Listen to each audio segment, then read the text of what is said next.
In this video, we're going to take a look at how to create a movie out of an animation that you've made in Maya. This will be in two parts. The first part will be actually rendering out the animation, and the second part will be compressing it into a watchable movie in an editing software. In this case, it's going to be Premiere Pro.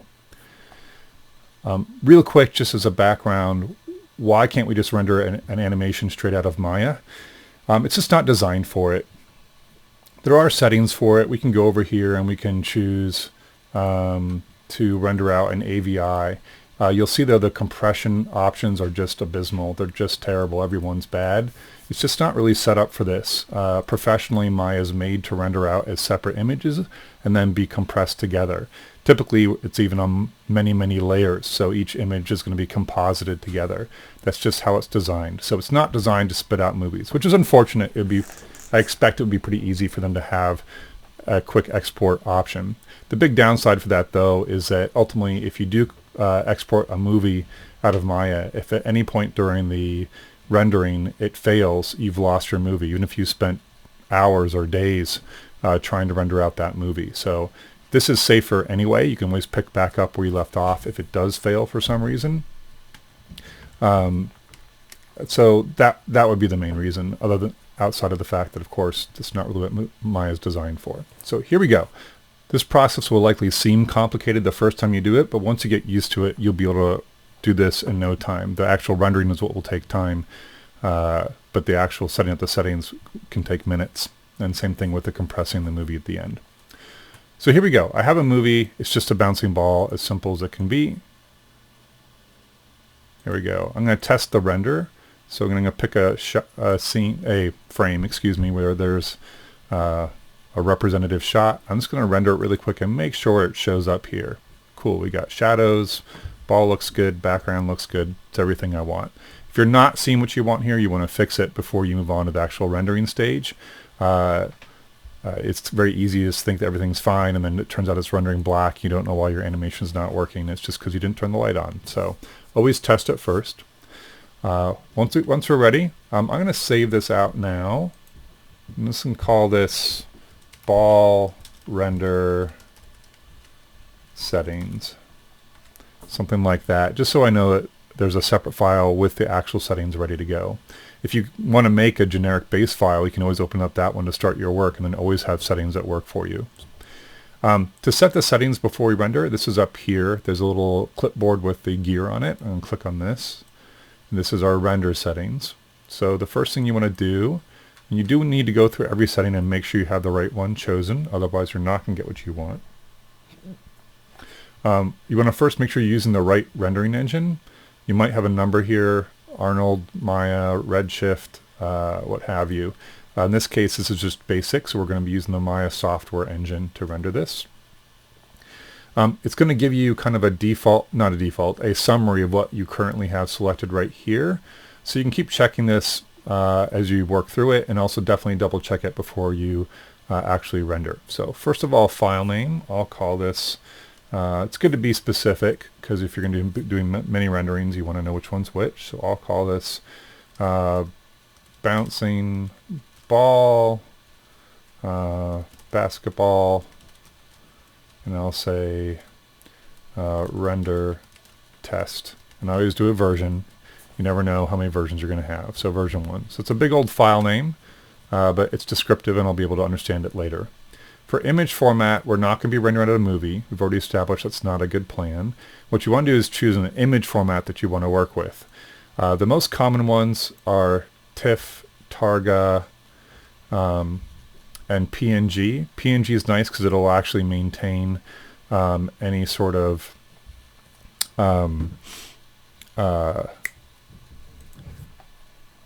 alpha channel for transparency.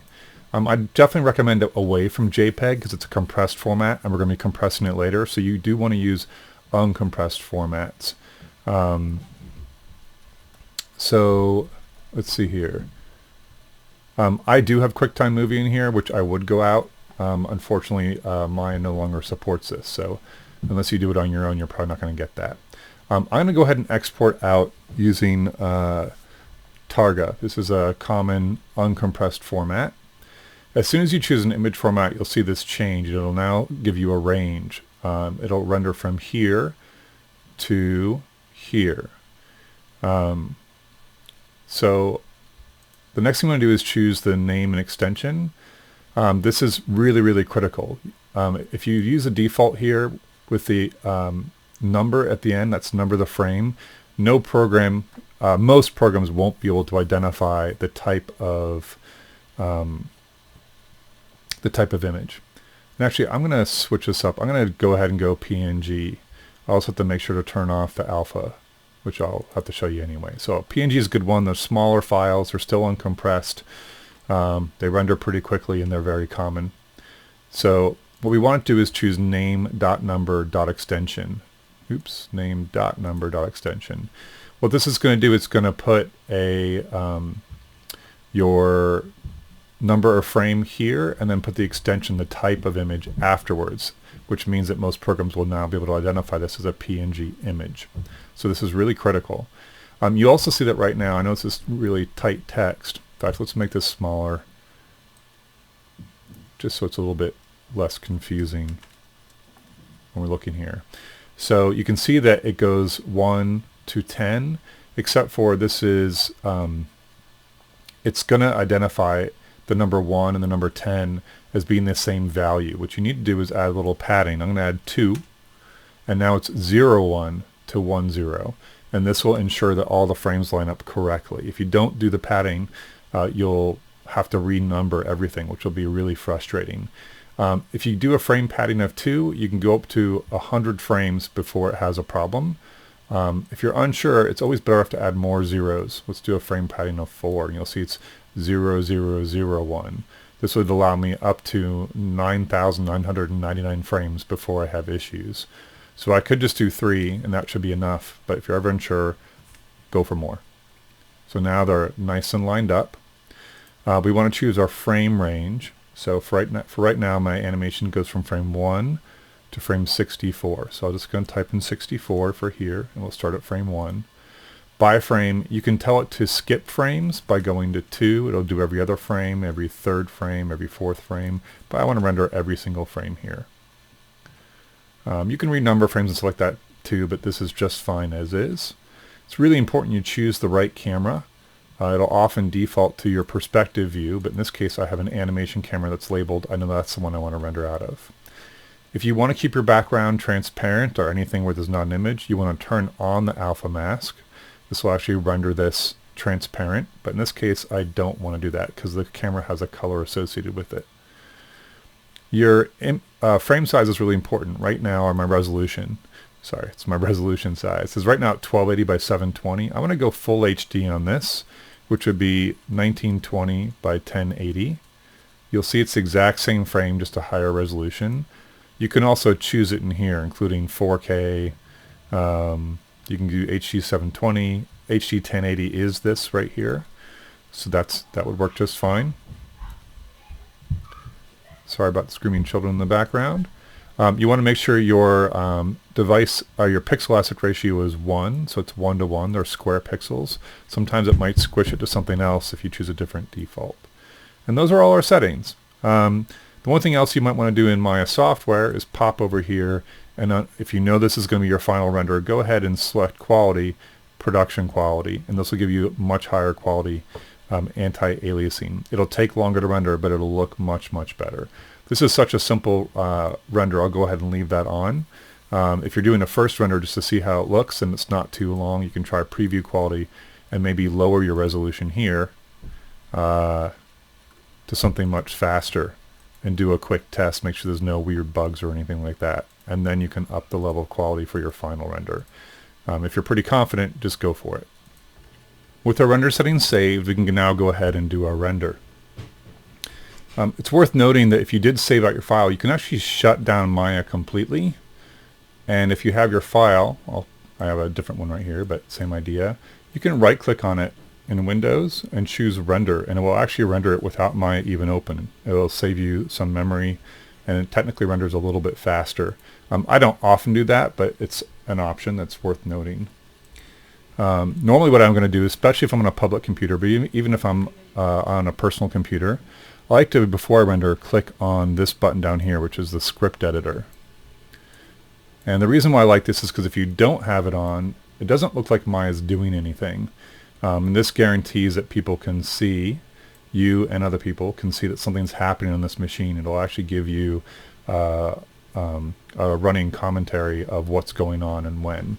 So very helpful, and a little bit harder to open once you start rendering, just because your computer has got all its memory sucked out. So if you want, you can even just solo the top view with this button here, which is where it's going to show you what's going on rendering wise. So here we go. I'm just going to go to the rendering menu and go to render, and what I want to choose is batch render. So batch render, if you're using Maya software, will go ahead and use your settings to render out as is. If you're using Arnold, you'll have to use render sequence and make sure your settings here are correct to render out a sequence, otherwise it won't work. So here we go, render and batch render. It's giving me a warning, this is fine, allow access. And now it's saying rendering with Maya software. Now personally, I don't leave the room until I see it actually starting to render frames. If this thing goes on, I need to cancel it. You can always go to render and cancel batch render if you're not seeing what you want to see. So here, this is what we're looking at. Now this is a super fast render because it's such a simple setting. Sometimes, one of these frames could take many hours. In this case, though, we can see that it's counting up. Frame 25, 26, 27, 28, 29, 30. This is going extremely fast. You can see it's showing the percentage of completion there. The nice thing here too, if you run a public computer, even if you went off to go grab a coffee or something like that, someone could tell something was happening here and wouldn't mess with your machine. If it was just Maya sitting here, doesn't look so obvious. You can see down here something's going on, but someone might miss that and mess with your stuff. So I like seeing this out here. That was crazy fast, but we are done already. And we said it looks like we rendered up to frame 64, which is exactly what I told it to do. Let's go ahead and double check and make sure that rendered correctly. The other nice thing about seeing the script editor here is it's going to tell you where it put it. I forgot to save it or do a default setting, so it's stuck at one of my other projects. So here I'm just going to go and follow that address over to animation, Game Iconocron, which is my current project, images. It should have put it in a folder called Bouncing Ball. Oops. Oh, it did not put it in a folder. It just stuck it in there. This was my fault, and I'll show you a way to fix that too. What I want to do though is I just want to double click on these and check and make sure the render looks correct. So I'm just going to open it up. There we go. You might even be able to, if you're used, depending on which software you are using, you might be able to use the arrow keys to move back and forth. So what I want to do is get these into an actual folder. So I'm just going to create a folder, which I should have done from the beginning. Bouncing Ball.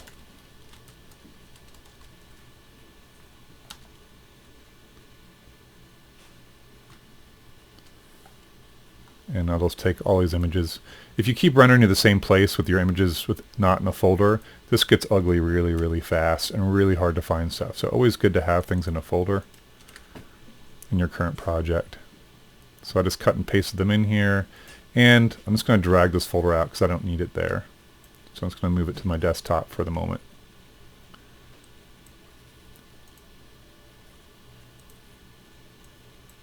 So here's my folder with all my frames in it. And again, you'll notice that with the PNG, they're pretty tiny, even at full high-def resolution, which is great. Depends on the complexity of the image, though. What you can do to avoid that in the future is you can go over here to your settings, and you can put this in a location, which I neglected to do. So it's always going to default to your current project, but you can put in here Bouncing Ball Test and a /, and now you'll see it'll render directly into this folder. I said Bouncing Bait Test, but you get the idea there. So now it would actually render into a folder. You can name this folder whatever you want. Good for future reference. I'll save that out. Great. So we're done with Maya, and now we can go into Premiere and we can render out this video. I've opened up Premiere Pro in order to compress our single image sequence into a video. Now I'm using 2024. Your version might differ a little bit in how it looks, but it's all the same basic process.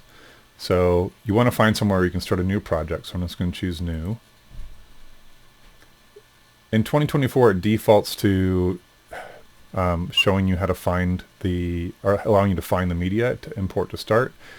I don't like doing this. This changes like every other year in terms of how this works. So I'm just going to do it the classic way. So I'm just going to choose Create without choosing any media. It's going to tell me it already exists because I've already been messing with this. And it just gives me the basic screen, the default screen, which I prefer.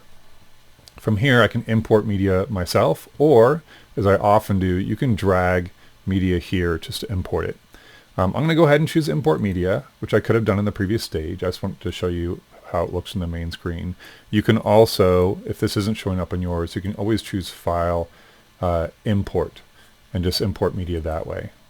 So it's all the same.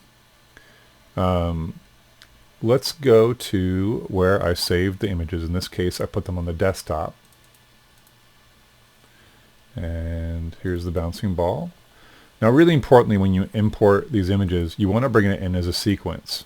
So it recognizes that these files are in order based upon the sequence of numbers that we rendered out of Maya. You just need to choose image sequence for that to work.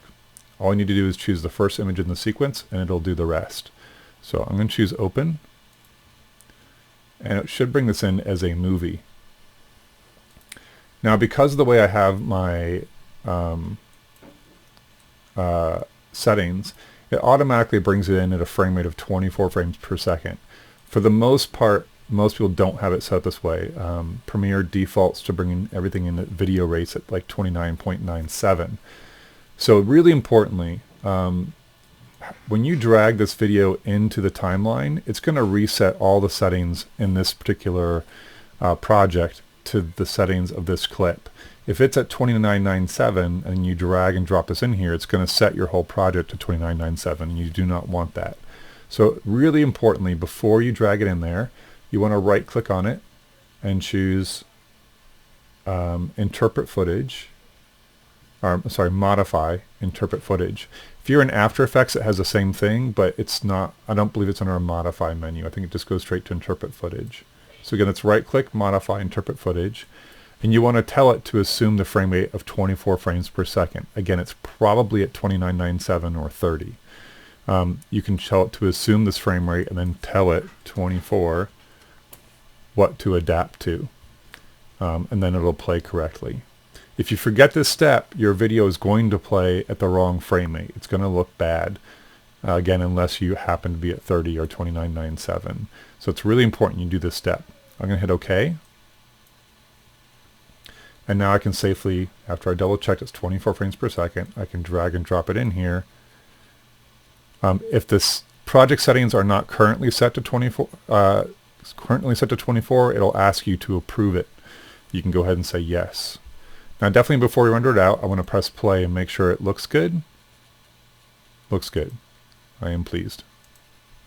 If you want to make any changes, now would be the time. You can add fades or whatever. You can drag an audio down here if you want to, but this is good to go. So all we need to do now is export out of Premiere with the correct settings. To export, we just go to File, Export, Media. And this will bring up the settings window. So this has changed quite a bit over the years, but you can always find the similar settings if you just look for them. You do obviously want to set a name, and probably better than this one. So I'm just going to say Bouncing Ball Basketball. And then location, for right now, I'm just going to go ahead and drop it under the desktop so I can find it easily. So I'll hit save with the same file name. And then under format, this depends on what you're trying to do, but for a basic exporting video that's nice and small and plays back really well, My preference here in Adobe is to choose H.264. Really small files, play back beautifully, can play back on just about any player under the sun. They're really nice. It's not good for a final finish format, but it's great for just showing to people, showing to friends, copying onto a flash drive, and having fun with it. If you have audio, make sure you choose the right audio format. AAC is probably the most standard. Sample rate, you want to choose either 48 or 44.1. And generally you want to do stereo. And bitrate, I generally crank as high as I can go, but 320 or 520, this is such small data compared to the video. I don't have any audio, so normally I would go 512 or 320. 320 just gets a more standard for a lot of other players. I'm just going to turn off my audio since I don't have any. Video, there's a whole bunch of settings here. If you know your source settings are good, you can choose match source, but it should do that automatically. The main settings we want are HD 1920 by 1080, frame rate of 24, field order progressive. The other ones here are based upon fields. We don't want those. And then aspect ratio, we do want our pixels to be square since that's how we rendered them out of Maya. The other settings that we might want to look at here is using maximum render quality. It'll take longer to encode, but you'll get a better result. Maximum depth we only want to do if we want to increase our color depth, but ultimately it doesn't make sense to go past what the original source footage is, so we're just going to keep it here. I'm going to skip down here. This is about color coding. We don't need to work with that right now. But under the bitrate settings, you do want to have some control over the bitrate here. So I'm going to choose VBR2 pass, which will first scan the video and then choose the best settings to get the best result. And here you can choose the bitrate, how much data you're going to be shoving through this thing. There's a target rate and a maximum rate. You want a little bit of range between these two so it can fluctuate. It'll give you a better result. This is pretty good for default. If you want something to be a little bit prettier looking, you can raise this. You wouldn't want to go past the levels that you want for something like Blu-ray, which would be really high. Offhand, I think it's around 33 megabits per second. Somewhere between 10 and 20 is usually really good. If you want something low, like a super small version of the video, you can lower these. It'll give you an estimate right here, and you can see here if I were to lower these a lot, we should get a lower size. So now we're below 1 megabyte. That's going to be a pretty rough looking video. So once again, I'm going to raise this up to about 20, 20, and put my target around 15. 5 megabytes is just fine. And that's it. This should be good enough for the average settings. It'll look nice and tight, be a small file. Once you're ready to go, just hit export and it will do the rest. Now this is such a small video, it compresses it in seconds. If you have like a 10-minute video or 20-minute video or a really complex image, it'll take a lot longer. When you're done compressing, you absolutely want to double check it and make sure the video did what it was supposed to. So here's the video. It's a .mp4. I'm just going to go ahead and double click on it and press play and see what we got. Sorry about that, it went full screen, so here we go. Cool, if you like the result, you're all done. And you'll notice in my render it does have, as it plays back, there's some kind of flickering, strobing in there. That's more because of the video playback than anything else. I could add motion blur to kind of smooth that out, but for the average animation we're doing, this will work just fine. Again, I know that's a lot of information. Once you've done this a few times, sorry, it's giving me trouble again. Once you've done this a few times, you can knock this out in a couple minutes at most. Again, depending on the rendering time from Maya. But all this stuff is super, super easy, and you'll get used to those settings. You'll be using them over and over again. So good luck, and hope you make cool videos.